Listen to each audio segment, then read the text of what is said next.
Cancer? Cancer? No. Cancer? No, not me. Not me. 6'1", 220 pounds workout? Take care of myself? What? Not, no. No, not me. Can't be. Cancer. But you know, it was me. Back in November 2008, I was diagnosed with tonsil cancer, going into stage 4. I'm not gonna lie. I was scared, devastated, confused. It's like going around in a circle. It was a troubling time for me. That word, I didn't even use that word until the day I was diagnosed. I was told by the doctors the best treatment they had was chemo and radiation. Not having any other options, not knowing anything else. That's what I decided to do. I did the chemo and radiation. And let me tell you about that. I went through chemo radiation for 6 weeks. And when I started that, I weighed 220 pounds. By the time I ended it, 6 weeks later, I weighed about 138 pounds. Also, I wasn't able to swallow. I lost the ability to swallow. I had to get a feeding tube placed in my stomach. Now I want you to imagine not being able to eat or drink anything. I mean anything. I'm not exaggerating. Nothing for 2.5 years. And the only way I survived was through that feeding tube. And not only that, I told you I lost the ability to swallow. Also, I lost the ability to breathe through that radiation and chemo, the so-called treatment. I had to go get an operation because the radiation had melted and basically welded. This was called an epiglottis. This epiglottis, we're all born with this. It has a purpose. It covers our airway when we swallow any liquids or drink any food. It blocks the airway, so it makes sure the food doesn't go down the airway. But when we stop drinking it opens up, then we can breathe again. But now mine, going through that radiation, I got hit with that radiation gun 33 times. Imagine that, 33 times. It just basically froze and basically melted it up, epiglottis over my airway. So now I couldn't breathe, couldn't swallow. Now I can't breathe. So about 6 months to a year later, I had to get another operation so I can breathe. So now I have a tube in my stomach, I have a tube in my neck. I'm 138 pounds. I'm in a dark place right now. I've never been sick, never been hurt. Here I am. Almost bedridden, no strength, passing out. Had to feed myself to a tube and breathe through another tube.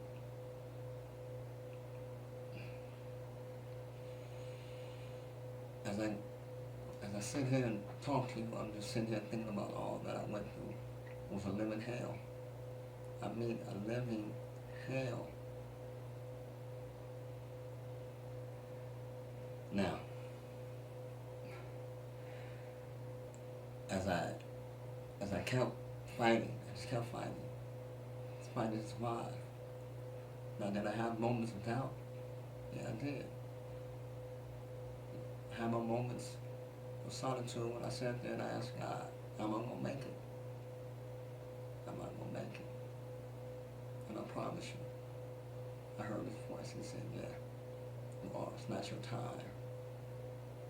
So all that did was reinforce my attitude and my fortitude to keep fighting.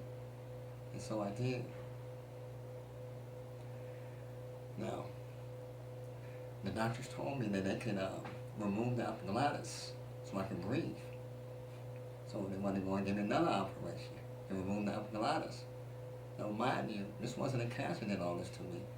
It was the treatment that did this to me.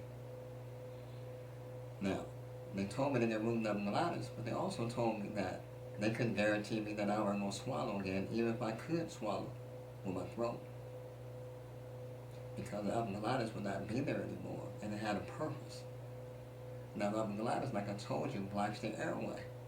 But if it's not there, then food has the opportunity to go down the lungs, and that's how you get pneumonia. So here are my options.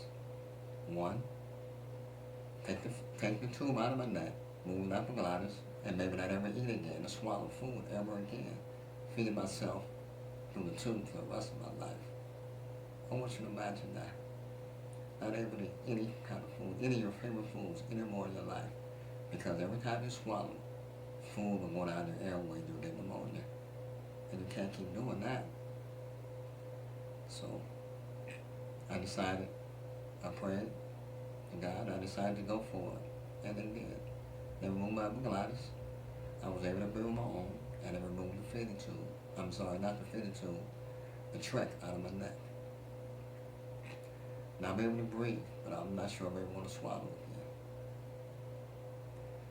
This whole time, this is almost 2.5, 3 years, going on 3 years now, that I'm in this dark place fighting, trying to recover from the treatment, not the cancer. Now I got that operation with epiglottis, and it was a success for my breathing. But you know, I'm still not able to swallow.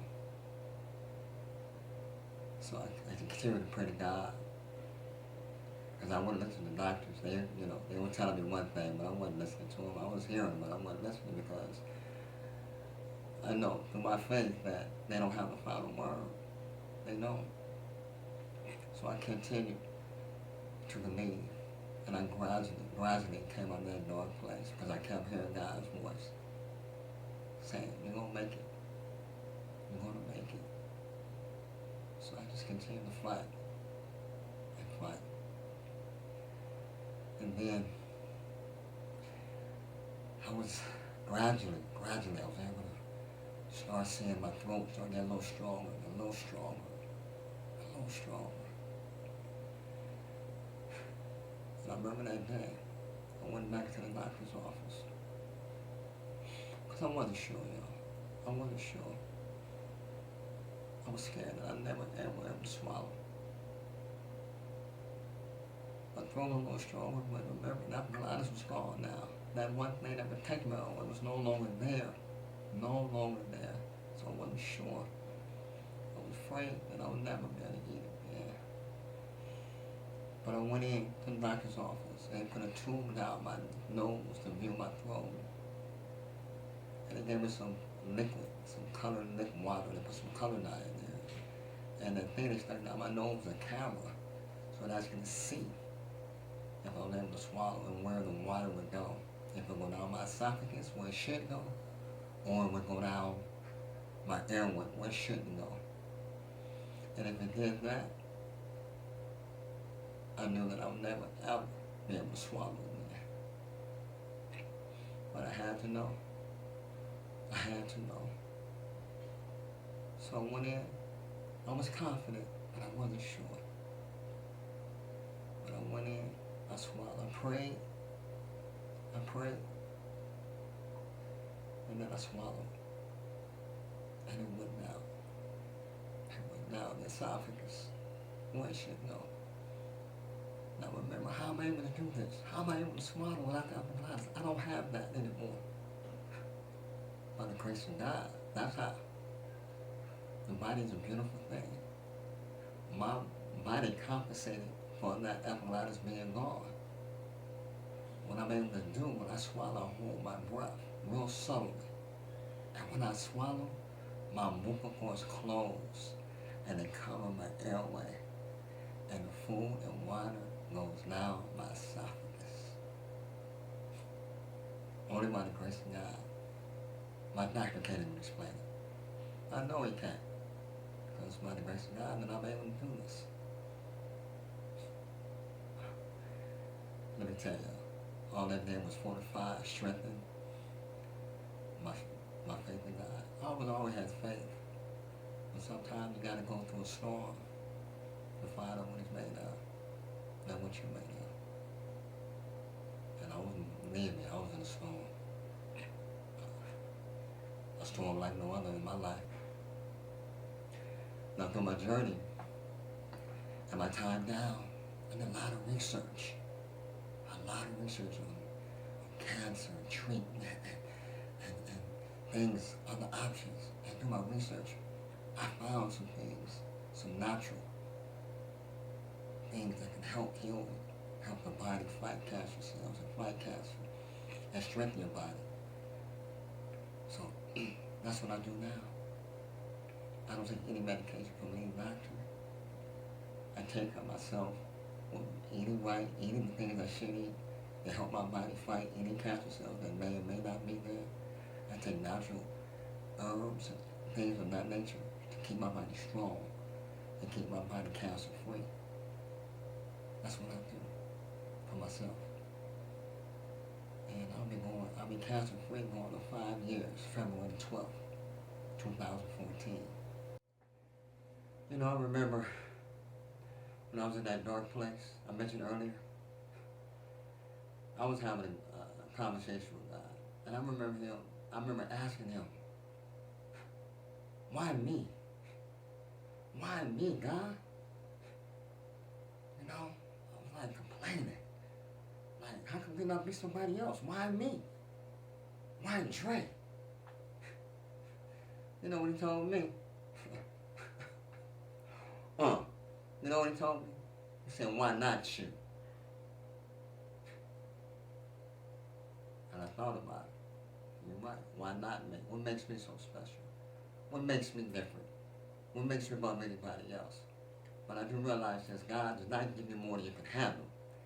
And apparently he must know that I can handle this, because he would not have made me go through this. And also going through this, I found my purpose. I found my purpose. And when I realized my purpose, a scripture came to me. A scripture came. You know what that scripture is? Let me tell you. Hosea 4:6, where he says, my people perish because of lack of knowledge.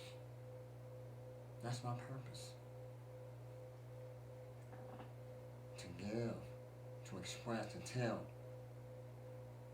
knowledge of what I've learned along the way. I don't do anything from the doctors. Everything I do is natural.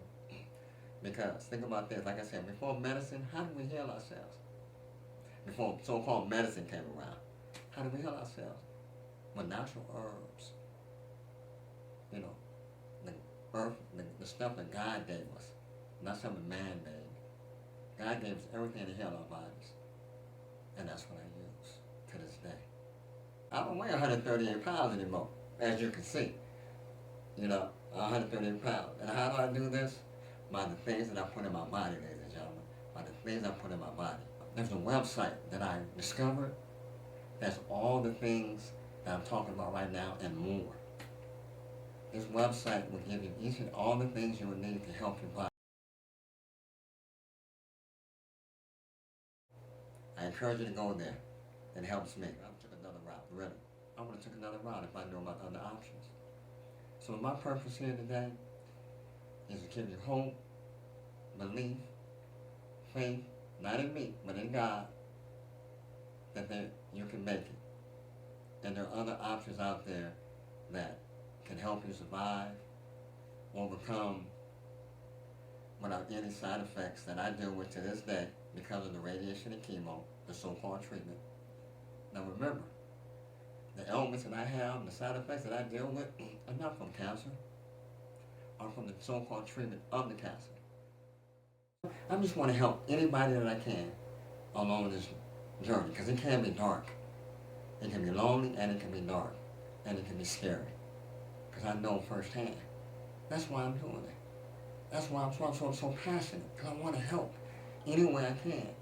I can't touch anybody physically, everybody physically, so I want to touch them this way. I know I can touch a lot of people this way, mentally, spiritually, and physically. Physically by, getting the things or doing some of the things I did or learning or anything that can possibly do to help them. And if I can encourage them, help them, that's what I'm here for. That's what I want to do. Am I doing this because of what I went through? Yeah, I am. I wouldn't be a fool not to acknowledge what I went through. I wouldn't be a fool. I'm definitely not a fool. What I want to do is help, encourage, any way I can. That's why I'm doing it. Hey, you guys. I just realized something. I never told you my name. I am Pondre Davis. And this is my passion, my pain, and my purpose. Glory be to God. Cancer free, going on 5 years, February the 12th. Glory be to God. So, it's God and me doing some things naturally that I believe I'm cancer free, because they're not doing nothing. I just go in for checkup. Oh, they're going to tell me you look good, cancer free, which I already know when I walk in there. That's how positive I am about positive thinking and positive things happening with the natural herbs that I'm taking, and that website, curesthatatsave.com has really, I believe has assisted me in my journey of maintaining my health and keeping this cancer away from me. Not because of the doctor. I'm not saying doctors don't have a purpose, but they're not doing nothing. They don't have a cure. They have one way and one way only to do it. Doing them chemo and radiation, which we both know, which we all know, should know that it destroys.